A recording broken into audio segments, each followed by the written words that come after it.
Йоу, сәлем, YouTube әлем. Сіздермен бірге мен Айлоингс. Сіздермен бірге мен. И бүгінгі видео бізде летний фотосессия. Мен өте қатты қалап, өте қатты күтіп түсірейін деп жүрген видео. Бүгін осымен сіздермен бірге мен видеомды түсірейін деп жатырмын. Менің арнамнан алыстамаңыздар, идеяларды көріңіздер, так что бастаймыз.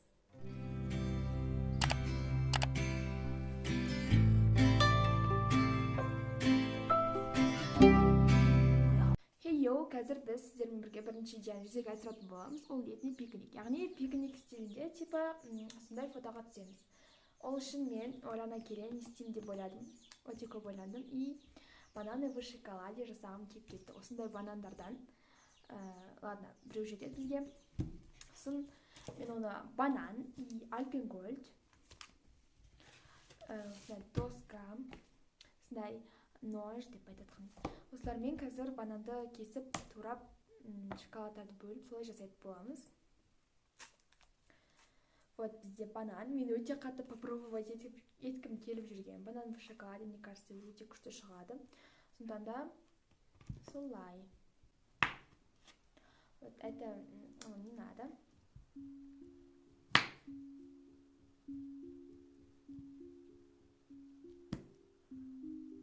Просто бұл жуваческаға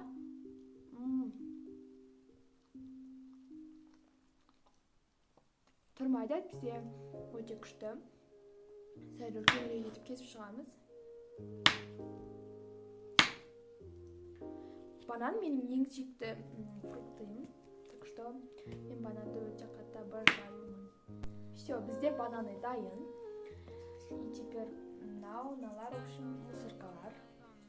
Ал енді бізге осыларды и альпенгольд керек. Короче, нажайық.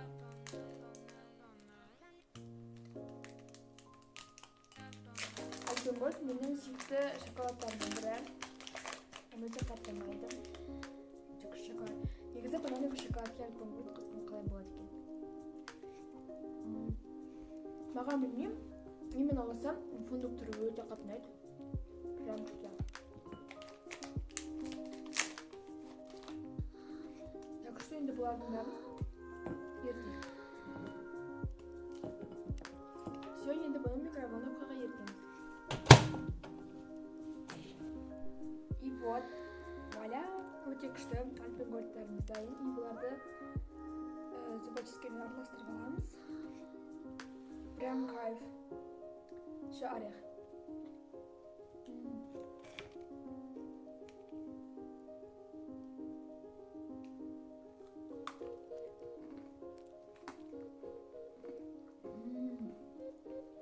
Советую.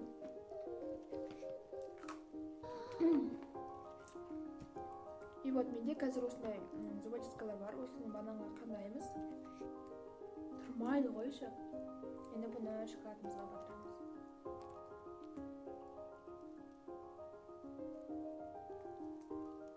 Негізінде орехтың дәмін өте қатты ұнайды. Әдейі орех аламын. Бірақ оны білмеймін, мына бананның қалай кетеді екен. Ай, бұны жағылмайды ғой. Қыз шоколадын осымен кететін ғой.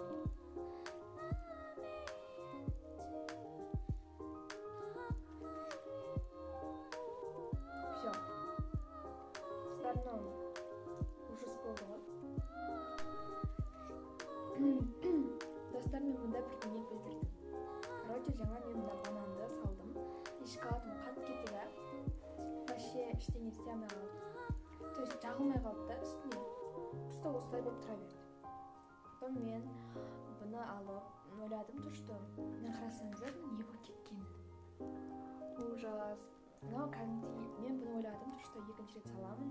Потом бұл ерейді, как обычно. Но ермеді.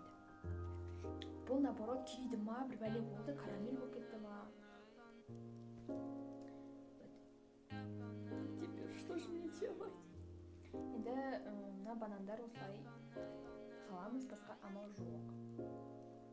Атап 4 банан осылай идеально шықты. Короче, беспредел. Аларды вообще-то жеуге бола ма? Депше, давайте попробуем, ребята.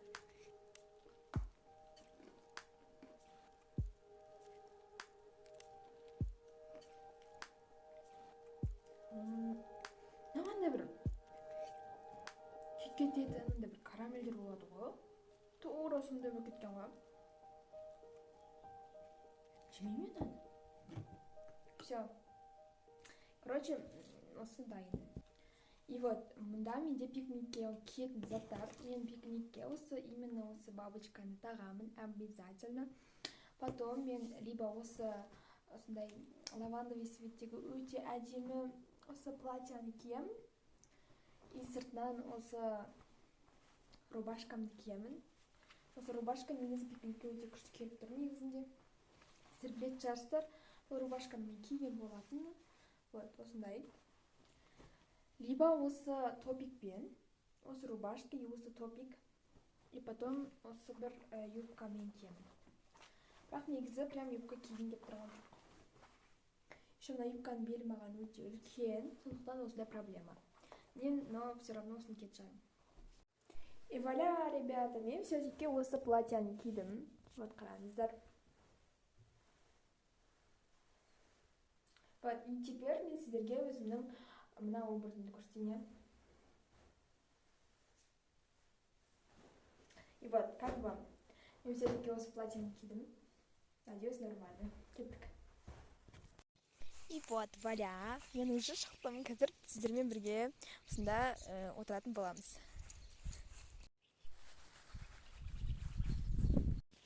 И вот, қараңыздар, менің мұнда барлық заттарым. Қазір біз осылармен примерно эстетик girl боламыз.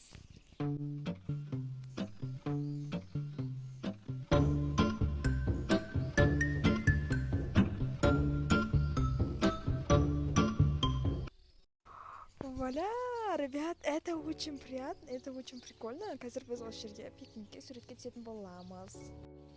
Вот, и я. Это очень прикольно.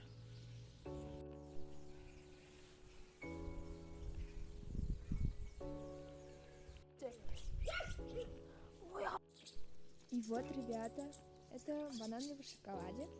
Давайте вместе попробуем.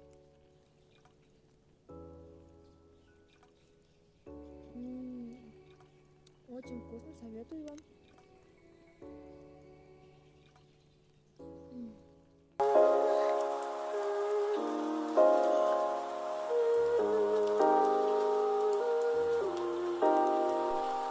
Достар, қазір біз сіздермен бірге тағы да фотосейшн жасайтын боламыз. Ол үшін бізге кепка керек, надеюсь, или же керек емес, білмеймін. Шашымды осылай қалдырамын, но бантиксіз. Мен қазір примерно осындай фото жасаймын.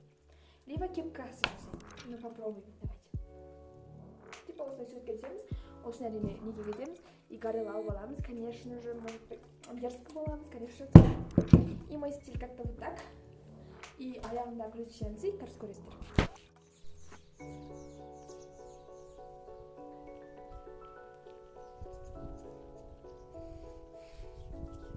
Короче, мұнда менде проблема болып қалды. И поэтому менде осындай лицо. Короче, мен видео снимать ететін кезде адамдар маған мешать еткенде тұрып алды да, и менде социофобия, так что осылай. Ребята, короче, мы сказали,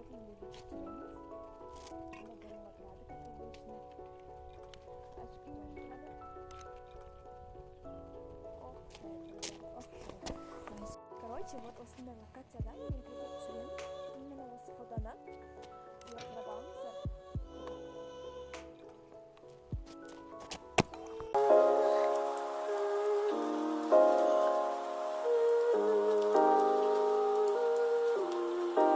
Красный фон. И мұнда закат болу керек.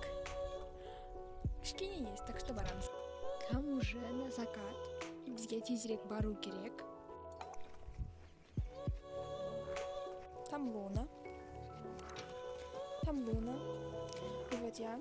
Когда сен күшті видео снимать еткім келген кезде, закаттар өте классный болып тұрады да. Ол кезде именно маған лем болып жүрді. Енді қазір түсірейін десем, закат не очень, но все равно барам. Смотрите, такой классный вид. Ребята, закат не очень, но я хочу так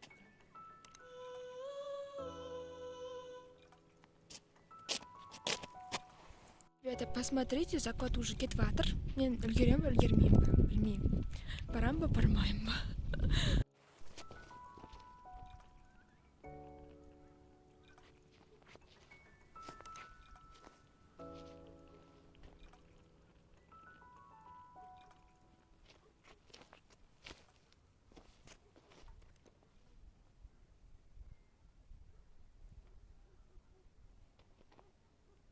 Посмотрите.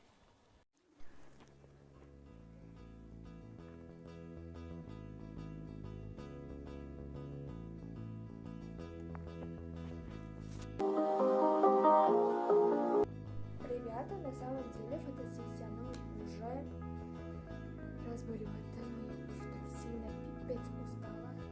Я еще хочу пить.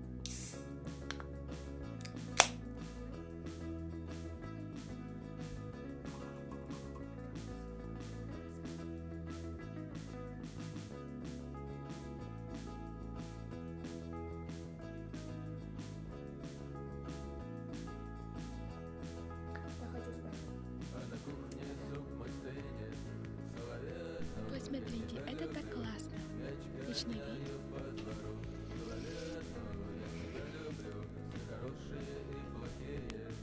Вот, келесі видео үшін бізге осындай газеттер керек. Келесі видео үшін осындай черно-белый газеттерді алып осында чаптаймыз, потом суретке түсеміз. Қазір көресіздер, чывымен еще. Короче, біз қазір сіздермен бірге фотоға түсеміз. Мына жақ жоқ, мына жақ примерно фотоға алғанда болады да. Вот, мен газеттерін істедім, мына жақта слайстайып. Алдында жвачка болады, шығарам. В общем, очень классный фото шығады деп ойлаймын. Но мен прическаны осылай қалдырамын и өзгертемін. Надеюсь, все, ребята, и теперь біз қазір андай фото жасаймыз. Ну, типа, қолымыз қап-қара болады да, и типа глаза. Понимаете? Вот смотрите, это очень прикольно. Вот. Келесі фотосессия ол бізде вот именно осылай. Қазір сіздер результатын көресіздер.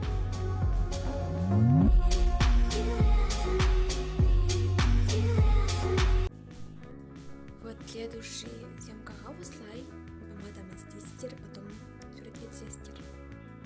Жарықта түссеңіздер болады, тек қараңғыда. Что ж, ребята, на этом все. Я очень сильно устала. Еще қазір сағат уже 12 болыватыр. Өте көп дело болған. На этом все.